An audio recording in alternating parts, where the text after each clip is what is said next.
Hello YouTube. Okay, today we are doing the diverter valve, and if you can see down there, I don't know how well you can see where it says forge right down there. We're gonna get rid of that and we're gonna put this in.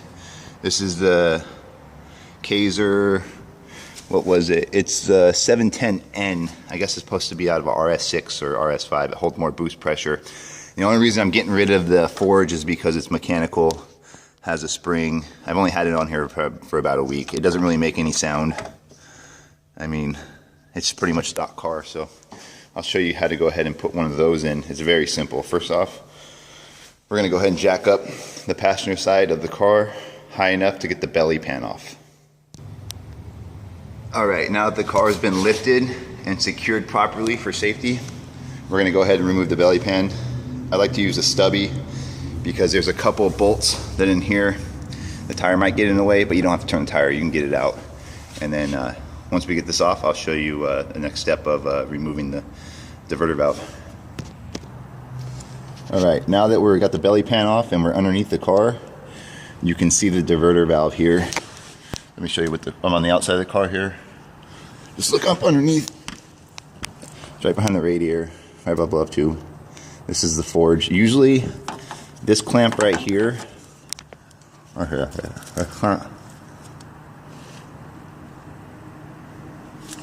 usually there's one of those ear clamps on here. I got a hose clamp on here. It comes out pretty easy. Undo both the clamps first, or use a pair of dikes and cut the ear clamp, and then pull it down, and then you'll be able to cut the ear clamp off the hose clamp. And then once we get that pulled out, I'll show you. I have to take off the little, the baffle, or whatever you want to call it, the stout here, to get it out past this little space, or else it won't come out. So I'm gonna loosen these up and get it out, and I'll show you. All right, now you can see I undid the two pipes. It was pretty easy to get out. You gotta wiggle it out. I did have to remove, like I said, I had to remove the baffle to get it to fit out. But now that it's hanging, you can see the vacuum line that I was talking about on top there. Now that you're accessible, mine has a zip tie, but they'll have an ear clamp. Just go ahead and cut that one, and then we'll go move on. All right, now you can see we have the 710N, I believe, and the forge diverter valve out. You can see the size difference. I'm gonna go back to the maintenance free with the diaphragm. You probably get like a good 80,000 miles out of them before they go bad. And the forge one, I just don't want to do maintenance.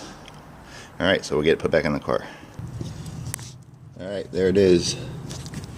Sorry this light's too bright, but new diverter valve installed. I put a couple new hose clamps on it and a zip tie for the vacuum line. Just make sure you get these tight, especially if you're running well over 10 PSI. You don't want these popping off. And that's about it. Put the belly pan back on, put the car back on the ground, and thanks for watching.